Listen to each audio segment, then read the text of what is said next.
Well, hello everybody. This is Ms. Brazil, and I am going to be reading to you. We're going to be continuing Artemis Fowl Chapter 5.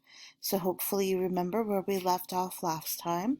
And I just want to say that I hope that you're enjoying reading this with me. Remember that you're following along while I read out loud to you. This is a very simple exercise, and I know it can be difficult to keep your attention sometimes when I'm asking you to do something so simple and repetitive, but it's one of the best things you can possibly do to build your reading skills is to follow along while somebody is reading out loud to you, okay? So I also want to say, and I know this is going to sound kind of unusual for a teacher to say this, but if you're not enjoying this story, if you're not enjoying Artemis Fowl, I really recommend that you go ahead and find another book instead. Find something that you can listen to while following along. So there are a lot of websites, there's books on YouTube. If you need help finding something that you enjoy, I would be more than happy to help you do that. It is really important that you find a book that you're enjoying, that you're reading along to while somebody's reading out loud to you. And I chose this book to use in class because I had to choose something, and I thought it had pretty wide appeal. But if it's not doing it for you at this point, there's no need to torture yourself, okay? You're not being graded for this. This is to help improve your reading skills. So while I appreciate you hanging in there and working hard, I also want you to enjoy reading itself. So once again, I'd be happy to help you find something that works better for you if that's the case. If you are enjoying it, and I hope you are, we're going to begin now. Chapter 5 continuing, and as I mentioned, and I always say it a million times, make sure you're following along. If you decide halfway through this video that you can't follow along anymore for whatever reason, go ahead and pause it and come back to it. That's the beauty of online learning, right? Go at your own pace. You don't have to do every video in its entirety at one time, okay? So here we go. She pointed a quivering green finger at the approaching commander. The gremlin mob turned on Root, and when they saw the barreled blaster on his hip, they kept right on turning. Root grabbed the PA stand from behind the desk and hauled it to the extent of its cable. "Now hear this," he growled, his gravelly tones echoing around the terminal. "This is Commander Root of the LEP. We have a serious situation above ground, and I would appreciate cooperation from all you civilians. First, I would like you all to stop your yapping so I can hear myself think." Root paused to make certain his wishes were being respected. They were.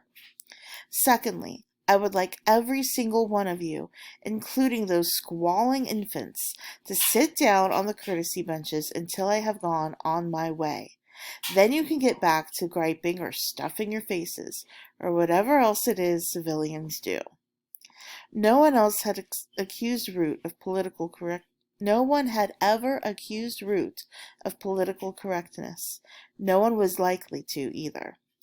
"And I want whoever's in charge to get over here. Now." Root tossed the stand onto the desk. A blare of whistling feedback grated on every eardrum in the building. Within fractions of a second, an out-of-breath elf, goblin hybrid, was bobbing at his elbow. "Anything we can do, Commander?" Root nodded, twisting a thick cigar into the hole beneath his nose. "I want you to open a tunnel straight through this place. I don't want to be bothered by customs or immigration. Start moving everybody below after my boys get there." The shuttle port director swallowed. "Everybody?" "Yes, that includes terminal personnel. And take everything you can carry. Full evacuation." He stopped and glared into the director's mauve eyes. "This is not a drill." "You mean—" "Yes," said Root, continuing down the access ramp. "The Mud People have committed an overtly hostile act. Who knows where this is going?"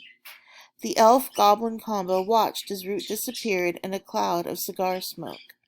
An overly hostile act? It could mean war. He punched in his accountant's number on his mobile. "Bark?" Yes, this is Nimbus. I want you to sell all my shares in the shuttle port. Yes, all of them. I have a hunch the price is about to take a severe dive. Captain Holly Short felt as though a sucker slug was drawing her brain out through her ear hole. She tried to figure out what could possibly have caused such agony, but her faculties didn't stretch to memory just yet. Breathing and lying down were about all she could manage. Time to attempt a word, something short and pertinent. Help, she decided, would be the one to go for. She took a trembling breath and opened her mouth. "Mmph," said her treacherous lips. No good. Incomprehensible, even by a drunken gnome's standards. What was going on here? She was flat on her back, with no more strength in her body than a damp towel root. What could have done this to her? Holly concentrated, skirting the edge of blinding pain. The troll? Was that it? Had the troll mauled her in that restaurant? That would explain a lot. But no, she seemed to remember something about the old country, and the ritual, and there was something digging into her ankle. Hello? A voice. Not hers. Not even Elfin. You awake, then? One of the European languages. Latin. No, English. She was in England? I thought the dart might have killed you. Aliens' insides are different from ours. I saw that on television. Gibberish. Aliens? Insides? What was this creature talking about? You look fit. Like Muchacha Maria. She's a Mexican midget wrestler. Holly groaned. Her gift of tongues must be on the blink. Time to see exactly what kind of craziness she was dealing with here. Focusing all her strength at the front of her head, Holly cracked open one eye. She closed it again almost immediately. There appeared to be a giant blonde fly staring down at her. Don't be scared, said the fly. Just sunglasses. Holly opened both eyes this time. The creature was tapping a silver eye. No, not an eye, a lens. A mirrored lens, like the lenses worn by the other two. It all came back in a jolt, rushing to fill the hole in her memory like a combination lock clicking into place. She had been abducted by two humans during the ritual. Two humans with an extraordinary knowledge of fairy affairs. Holly tried speaking again. Where am I? The human giggled delightedly, clapping her hands together. Holly noticed her nails, long and painted. You can speak English. What sort of accent is that? Sounds like a little bit of everything. Holly frowned. The girl's voice was corkscrewing right to the middle of her headache. She lifted her arm. No locator. Where are my things? The girl wagged her finger, as one might at a naughty child. Artemis had to take your little gun away, and all those other toys. Couldn't have you hurting yourself. Artemis? Artemis Fowl, this was all his idea. Everything is always his idea. Holly frowned. Artemis Fowl. For some reason, even the name made her shiver. It was a bad omen. Fairy intuition was never wrong. They'll come for me, you know, she said, her voice rasping through dry lips. You don't know what you've done. The girl frowned. You're absolutely right. I have no clue what's going on, so there's no future in trying to psych me out. Holly frowned. It was obviously pointless playing mind games with this human. The mesmer was her only hope, but that couldn't penetrate reflective surfaces. How the devil did these humans know that? That could be worked out later. For now, she had to figure out a way to separate this vacuous girl from her mirrored sunglasses. You are a pretty human, she said, voice dripping with honeyed flattery. Why, thank you, Holly. Why, thank you, Holly. I was in the local paper once. I won a competition. Miss Sugar Beet Fair, 1999. I knew it. Natural beauty.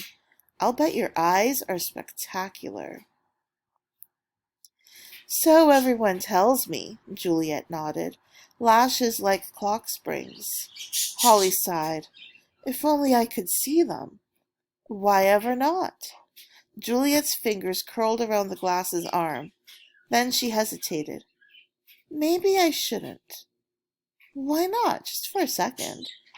I don't know. Artemis told me never to take these off. He'd never know. Juliet pointed to a view cam mounted on the wall. Oh, he'd find out. Artemis finds out everything. She leaned in close to the fairy. Sometimes I think he can see inside my head, too. Holly frowned, foiled again by this Artemis creature. Come on, 1 second. What harm would it do? Juliet pretended to think about it. None, I suppose. Unless, of course, you're hoping to nail me with the mesmer. Just how stupid do you think I am? I have another idea, said Holly, her tone altogether more serious. Why don't I get up, knock you out, and take those stupid glasses off? Juliet laughed delightedly, as if this was the most ridiculous thing she had ever heard. Good one, fairy girl. I'm deadly serious, human. Well, if you're serious, sighed Juliet, reaching a delicate finger behind her lenses to wipe away a tear. 2 reasons. 1, Artemis said that while you're in a human dwelling, you have to do what we want. And I want you to stay on that cot. Holly closed her eyes. Right again. Where did this group get their information? And 2, Juliet smiled again, but this time there was a hint of her brother in those teeth. 2, because I went through the same training as Butler, and I've been dying for someone to practice my pile driver on. We'll see about that, human, thought Holly. Captain Short wasn't 100% yet, and there was also the small matter of the thing digging into her ankle. She thought she knew what it could be, and if she was right, then it could be the beginnings of a plan. Commander Root had Holly's locator frequency keyed into his helmet face screen. It took Root longer than expected to reach Dublin. The modern wing rigs were more complicated than he was used to. Plus, he'd neglected to take refresher courses. At the right altitude, he could almost superimpose the luminous map on his visor over the actual Dublin streets below him. Almost. Foley, you pompous centaur, he barked into his mouthpiece. Problem, boss man? Came the tinny reply. Problem? You can say that again. When was the last time you updated the Dublin files? Root could hear sucking noises in his ear. It sounded as though Foley was having lunch. Sorry, Commander, just finishing off this carrot. Dublin, let's see, 1875. I thought so. This place is completely different. The humans have even managed to change the shape of the coastline. Foley was silent for a moment. Root could just imagine him wrestling with the problem. The centaur did not like to be told that any part of his system was out of date. Okay, he said at last, here's what I'm going to do. We have a scope on a satellite TV bird with a footprint in Ireland. I see, muttered Root, which was basically a lie. I'm going to email last week's sweep direct to your visor. Luckily, there's a video card in all the new helmets. Luckily. The tricky bit will be to coordinate your flight pattern with the video feed. Root had had enough. How long, Foley? 2 minutes, give or take. Give or take what? About 10 years if my calculations are off. They better not be off then. I'll hover until we know. Alright, I'm going to stop the reading there. I'm going to make a second video for you so we can hopefully finish off chapter 5. So that's where we'll pick up.